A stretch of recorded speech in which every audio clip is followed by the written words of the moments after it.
বুঝলি ভাই, এই সরকারের না কিচ্ছু ঠিক নেই।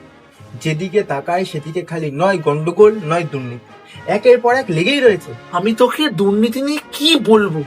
আমি কালকে রাত্রিবেলা ফেসবুকে 3 ঘন্টা লাইভে এসে অ্যানালিসিস করেছি ভাই, এবং আমি কি পেলাম জানিস?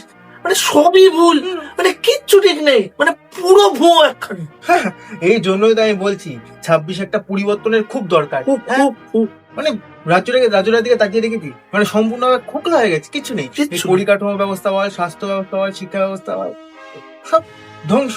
আর নারী সুরক্ষার কথা তো ছেড়েই দিলাম, সেটা তো নেই। নেই। আবার বলে কিনা রাত 8টার পরে মেয়েরা বাড়ির বাইরে বলতে পারবে না। হ্যাঁ? আরে নিজের স্টার্ট আপ খুলতে যাও সেখানে কাটমানি, আরে নিজের পড়াশোনা করে চাকরি করতে যাও সেখানে কাটমানি, চারিদিকে কাটমানি আর কাটমানি লেগে রয়েছে। তারপরে তোলাবাদ দামনাবাদ তো আছেই ভাই সব জায়গাতে। হ্যাঁ, আর এইসবের মুখ বন্ধ করার জন্য মেয়েদেরকে কিনে রেখে দিয়েছে। হ্যাঁ, আর যেই ভাতা কাল সেই ভাতা, সেই মানে সেই লক্ষ্মীশ্রী থেকে শুরু করে মানে স্পিডটা একেবারে লাইন লেগে চলছে। লাইন তো লাগে রাখবেই। আসলে কি ব্যাপারটা বলতো, এই ভাতা শ্রী এইসব হচ্ছে কি মানুষের মুখ বন্ধ করার মেন অস্ত্র।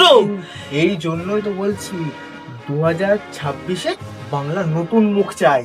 আমি তোর কথাটা খুব এগ্রি করছি ভাই। 2026-এ আমরা ভাই দেখিয়ে দেবো, হ্যাঁ। আমরা বাংলার মানুষটা দেখিয়ে দেবো যে আমরা কি করতে কি পারি। করতে- আমরা নতুন মুখ আনবোই, যেভাবেই হোক আনবো। আনতেই হবে।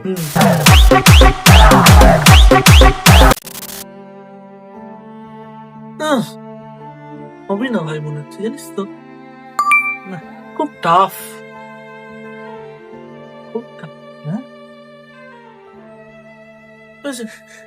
ভাই কি? ঢুকবে ভাই ঢুকবে। মানে কি ঢুকবে? কেন ঢুকবে? আরে দিদির নতুন স্কিম, কি স্কিম?